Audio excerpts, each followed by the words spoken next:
నమస్కారం. Pen and voice stories వార్తా శ్రవంతికి స్వాగతం. మీరు చదువుకోవడానికి ఫారెన్ వెళ్ళాలనుకుంటున్నారా, లేదా విదేశాలకు వెకేషన్ ప్లాన్ చేస్తున్నారా, లేదా వేరే దేశంలో మొత్తానికి సెటిల్ అయిపోవాలని చూస్తున్నారా? అయితే ఒక్క నిమిషం, వాటన్నిటికన్నా ముందు ఒక భారతీయుడిగా మీరు కొన్ని విషయాలు తెలుసుకోవాలి. వేరే కంట్రీకి వెళ్తే ఎలా నడుచుకోవాలో తెలుసుకోవాలి. ఫస్ట్ అండ్ ఫార్మోస్ట్, ఫారెన్ కి వెళ్ళాలంటే మీకు ఒక పెద్ద క్వాలిఫికేషన్ ఉండాలి. అదేదో ఎంఎస్ జాబ్ అనుకుంటున్నారేమో.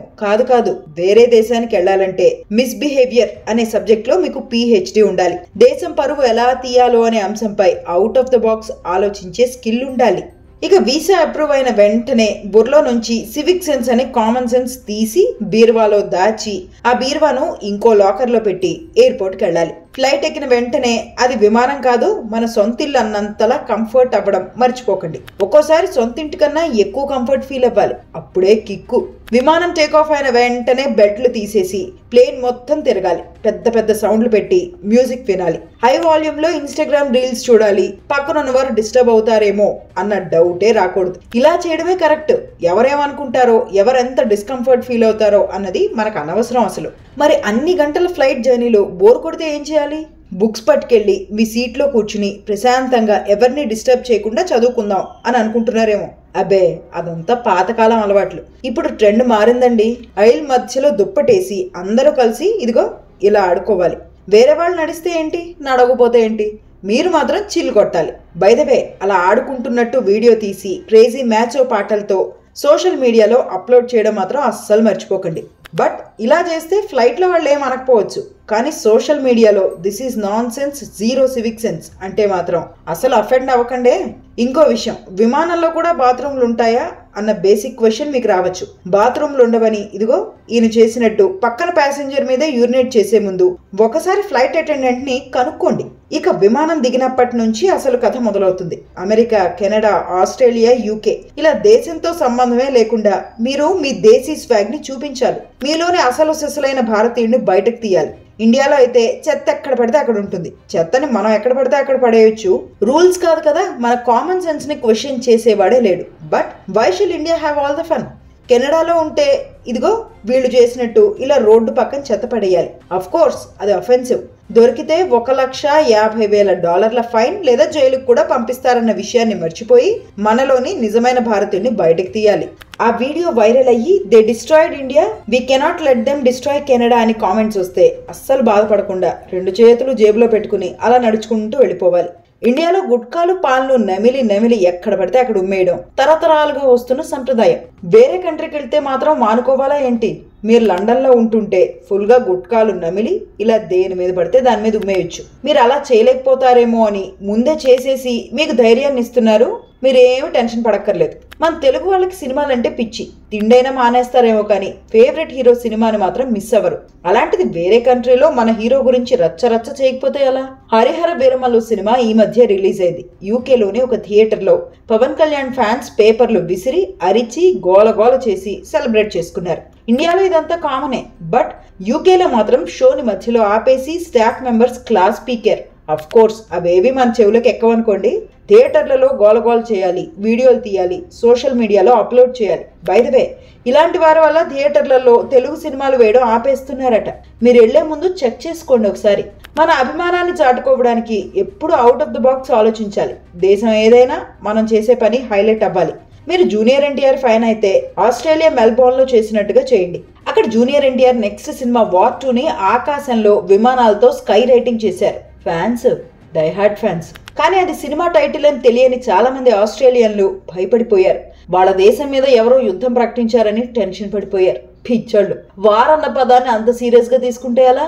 వార్ అంటే 2 దేశాల మధ్య అలజడులు, ప్రాణ నష్టాలు, ఆర్తనాదాలు కావు. జస్ట్ ఒక సినిమా టైటిల్ మాత్రమే కదా. ఏదేమైనా మన అరుపులు కేకలతో ఇతరులను డిస్టర్బ్ చేస్తే వచ్చే ఆ కిక్కే వేరప్ప. సినిమా లవర్స్ మర్చిపోకుండా ఈ రెండింటిని నోట్ చేసుకోండే. ఇండియాలో పబ్లిక్ ట్రాన్స్పోర్ట్ ఎప్పుడు రష్గానే ఉంటుంది. ఊపిరి పీల్చుకోవడం కూడా కష్టమే. అలాంటిది ఫారెన్ లో స్పేషియస్ పబ్లిక్ ట్రాన్స్పోర్ట్ కనిపిస్తే ఏం చేయాలి? ఒక పక్కన కూర్చుని ఇయర్ ఫోన్స్ లో పాటలు వినాలి అనుకుంటారేమో.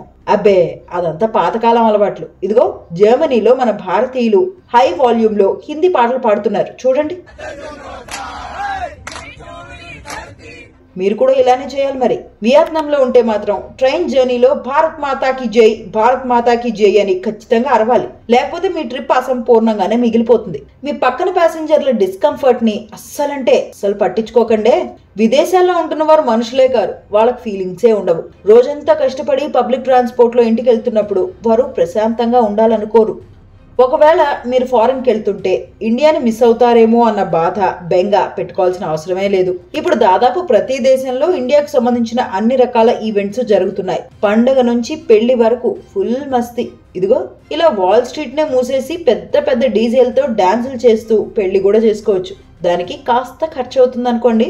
బట్ మోస్ట్ ఇంపార్టెంట్లీ, ఇండియా నుంచి ఎంత దూరం వెళ్ళినా మీలోని భక్తి వైబ్స్ ని మాత్రం అస్సలు వదులుకోకండి. అవకాశం వచ్చినప్పుడల్లా మీలోన అపార భక్తుడిని బయటకు తీయాలి.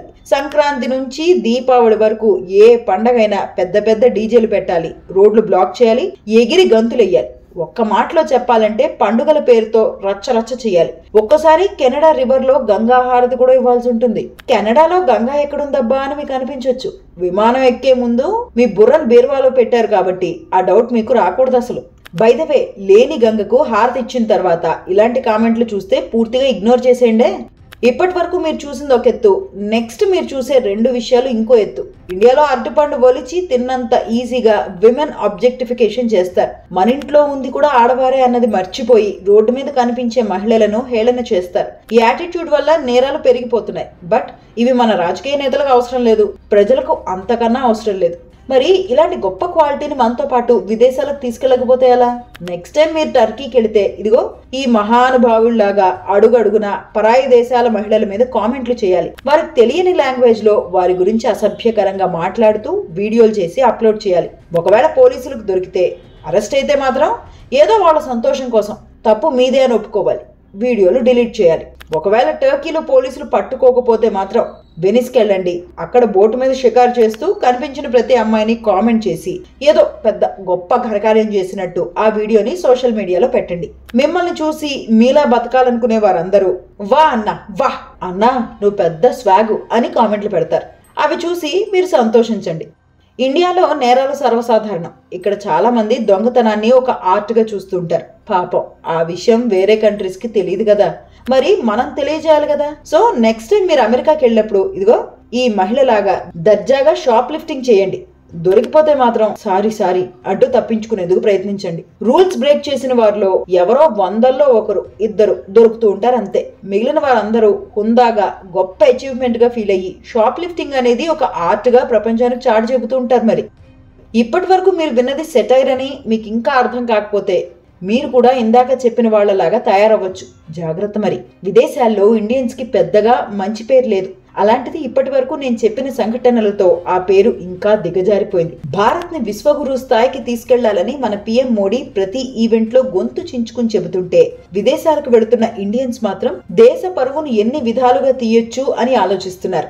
ఇప్పటి వరకు నేను చెప్పినవి కొన్ని ఎగ్జాంపుల్స్ మాత్రమే. థాయిలాండ్ బీచ్ లో జరిగే దారుణాలు, కెనడా టొరంటో వీధుల్లో జరిగే అరాచకాలు, ఆస్ట్రేలియాలో కనిపించే వికృత చేష్టల గురించి చెప్పుకుంటూ వెళితే టైం సరిపోదు. విదేశాల్లో భారతీయ పండుగలు చేసుకోవడం తప్పేమీ కాదు. బట్ ఇతరులు భయపడిపోయే విధంగా, ఇతరులు డిస్కంఫర్ట్ ఫీల్ అయ్యేలాగా ఉండకూడదు. విదేశాల్లో సినిమాలు చూడటం తప్పు కాదు, బట్ ఇతరుల మూవీ ఎక్స్పీరియన్స్ ని నాశనం చేయడమే తప్పు. ఇండియాలో ఇండియన్స్ గా ఫెయిల్ అయ్యాం, అమెరికా ఆస్ట్రేలియాలో కూడా ఫెయిల్ అవ్వాలా? ఇంట్లో పెద్దల కాళ్ళు మొక్కుతాం, ఫ్లైట్ లో మాత్రం అటెండెన్స్ మీద అరుస్తాము, ఇంటిని శుభ్రంగా ఉంచుకుంటాము, ఇతర దేశాల్లోని వీధులను చెత్త కుప్పల్లా మారుస్తాం, అతిథి దేవో భవ అని గొప్పగా చెప్పుకుంటాం. వేరే దేశానికి అతిథిగా వెళితే మాత్రం బేసిక్ కామన్ సెన్స్ ని మర్చిపోతాం.